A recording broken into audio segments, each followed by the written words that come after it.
আসসালামু আলাইকুম। আজ আমি রান্না করব রুই মাছের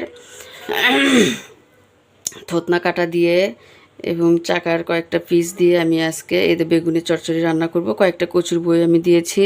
এই তো আমাদের এখানে কচুর বই বলে, অনেকেই বলে কচুর মুখী বলে। আর এই তো আমি পেঁয়াজ দিব।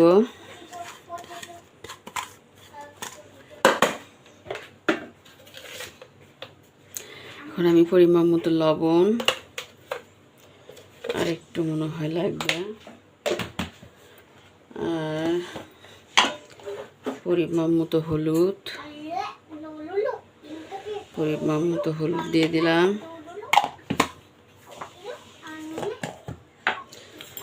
আর আমি আস্ত জিরা দিব। এতো জিরাটা হজম শক্তি বাড়াতে সাহায্য করে। জিরাটা শরীরের জন্য খুবই উপকারী। এখন আমি হাতে মেখে দিব।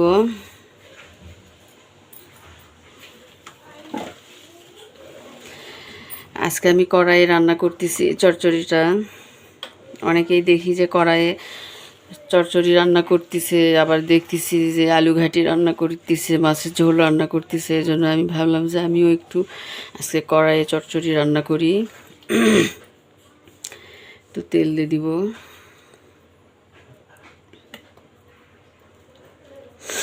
আর একটু দিব। তেল বেশি না হলে বেগুনের চচ্চড়িটা খুব ভালো লাগে না। যে কোনো তরকারিতে পরিমাণ মতো তেল না দিলে তরকারিটা টেস্ট আসবে না। তেলটা একটু বেশি লাগে। তেল বেশি হলে তরকারিটা খুব ভালো লাগে খেতে।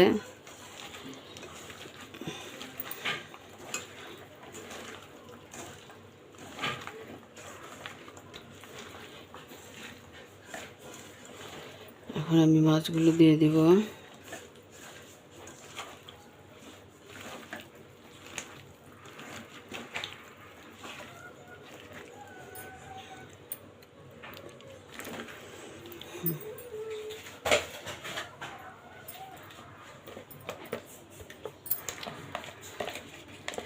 এই তো মাছগুলো আমি সুন্দর করে ধুয়ে রেখেছি।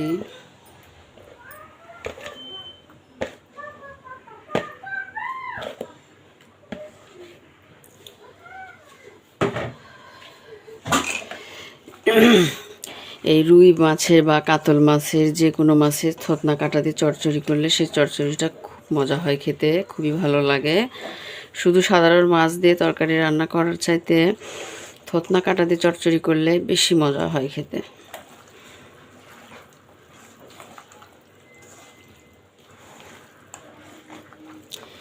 বেগুনের চচ্চড়িটা একটু আমি রস রাখবো, কারণ রস রাখলেই চচ্চড়িটা খুব ভালো লাগে।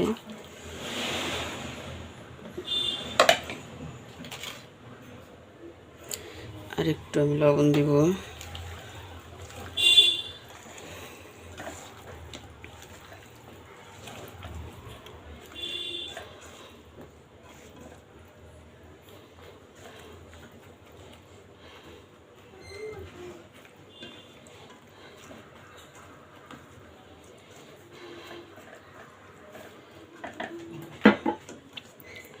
হয়ে গিয়েছে। এখন আমি পরিমাণ মতো পানি দিয়ে দিব। পরিমাণ মতো পানি দিব।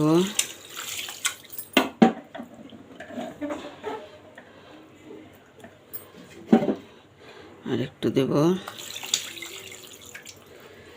এখন আমি চুলাটা অন করে দেব।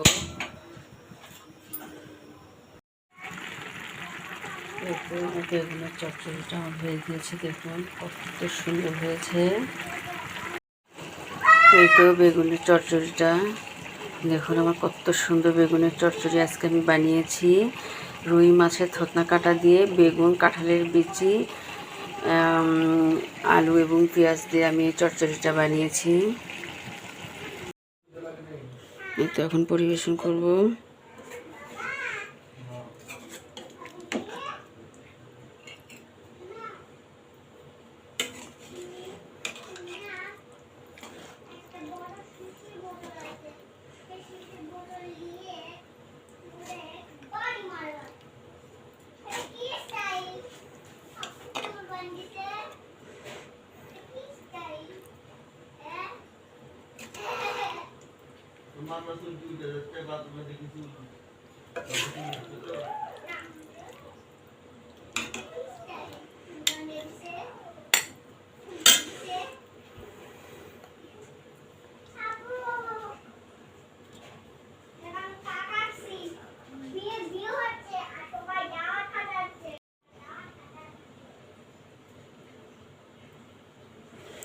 এই তো একটু আমি রস রস রেখেছি, এই তো সামান্য একটু ঝোল ঝোল আছে।